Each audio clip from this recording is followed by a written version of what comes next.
औज़ुबिल्लाहिमिनश्शैतानिर्रजीम बिस्मिल्लाहिर्रहमानिर्रहीम रब्बि इश्रह ली सदरी व यस्सिर ली अमरी वहलुल उक़दतम मिन लिसानी यफ़क़हू क़ौली। अस्सलाम वालेकुम प्यारे नाज़रीन, उम्मीद है कि आप लोग खैरियत से होंगे।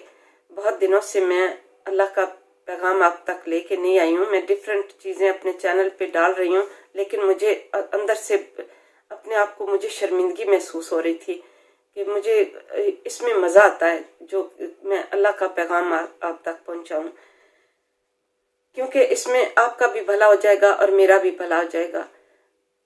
ये दुनिया जो है ये सब कुछ आर्जी है। आप सब जानते हैं कि हमें ये दुनिया छोड़ के जाना है, तो हम वो काम थोड़े थोड़े छोटे छोटे क्यों ना सीख ले, जिनके करने से हमें बहुत सारे फायदे होंगे। इन फायदों में से मैं एक फायदा आपको बताने जा रही हूँ कि कुरान पाक की वो 2 आयात कि जिसको तमाम मखलूक की पैदाइश से 2000 साल पहले खुद रहमान ने लिख दिया था, यानी अल्लाह ने खुद ही लिख दिया था। अभी ये दुनिया बनी नहीं थी, तो इसकी पैदाइश से 2000 साल पहले लिख दिया था। हजरत इब्ने अब्बास की रवायत है कि मैं रसूल पाक सल्लल्लाहु अलैहि वसल्लम के पास गया। आपने फरमाया कि अल्लाह ताला ने 2 आयतें जन्नत के खजानों में से नाजिल फरमाई हैं, जिसको तमाम मखलूक की पैदाइश से 2000 साल पहले खुद रहमान ने अपने हाथ से लिख दिया था। जो शख्स इनको इशा की नमाज के बाद पढ़ ले तो वो उसके लिए क़ियामुल लैल यानी तहज्जुद के कायम मकाम हो जाती हैं। और एक और रवायत में रसूल पाक सल्लल्लाहु अलैहि वसल्लम ने फरमाया, अल्लाह ताला ने सूरह बकरा को इन 2 आयतों पर ख़त्म फरमाया जो मुझे इस खजाना खास से अता फरमाई हैं, जो अर्श के नीचे है।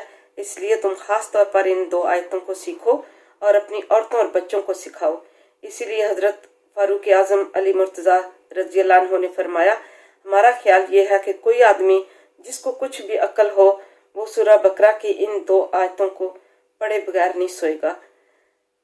मेरी ये रूटीन है कि मैं बच्चों को कुरान पढ़ाती हूँ, और मैं पहले बच्चों को कलमे वगैरह सिखाने के बाद, नमाज सिखाने के बाद आयतुल कुर्सी, और फिर मैं जो पहला काम करती हूँ वो ये कुरान पाक की 2 आयत बच्चों को सिखाती हूँ। और मेरे जितने स्टूडेंट हैं उन सब को ये आती हैं अल्हम्दुलिल्लाह।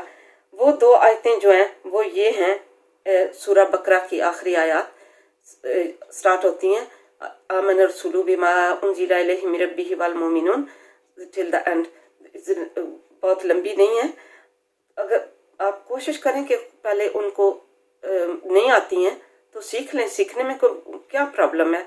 जब आप हर रोज़ पढ़ने का मामूल बना लेंगे तो वो इंशाल्लाह याद हो जाएंगी। कुरान पाक में ये बड़ी हिकमत है कि जब आप उसको पढ़ते हैं और कोई चीज़ याद हो ना हो, लेकिन कुरान पाक ज़रूर याद हो जाता है। तो आप ये 2 आयतें सीख लें, कुरान सूरह बकरा की आखिरी आयत, और इसमें आपके लिए भलाई ही भलाई है। आप खुद सीखें और अपने बच्चों को भी सिखाएं और अपने घर की औरतों को भी सिखाएं। उम्मीद है कि आप इसको, मेरी बात को सुनेंगे और इसको सीरियस भी लेंगे। अल्लाह ताला हमें सबको नेक अमाल करने की करे कि हमें नेक अमाल करने की तौफीक अता फरमाए। आमीन सुमा आमीन।